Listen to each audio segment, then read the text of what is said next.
betting one's head to the devil. Sam had always felt trapped in his family's religious beliefs. His parents, David and Dina, were fervent followers of their church's teachings, and they had raised their sons, Sam and Scott, to be the same. But while Scott seemed content with their way of life, Sam often felt suffocated by it. To make matters worse, Scott had always been a troublemaker. He loved to push Sam's buttons and test the boundaries set by their parents. And whenever Sam tried to defend himself, David and Dina would always side with Scott. One night, after a particularly heated argument with Scott, Sam found himself alone in his room, seething with anger. He muttered to himself, "I'll bet the devil Scott's head he is part of his spawn." It was just a silly expression of frustration, but the words seemed to take on a life of their own. That night,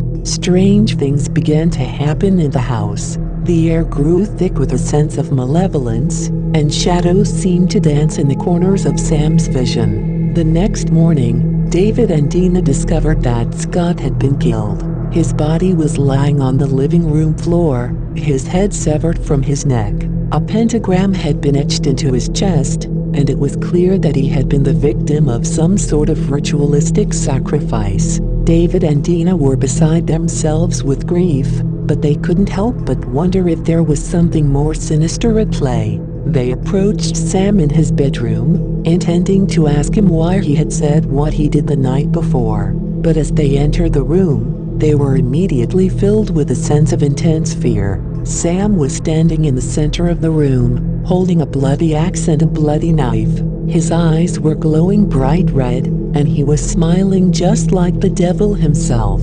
David and Dina screamed in terror and tried to back away, but Sam advanced on them with an eerie calmness. "I won the bet," he said, his voice cold and emotionless, "and now I've collected my prize." David and Dina tried to reason with their son, but it was clear that he was no longer the Sam they knew. He was possessed by something dark and malevolent, something that had been waiting for the right moment to reveal itself.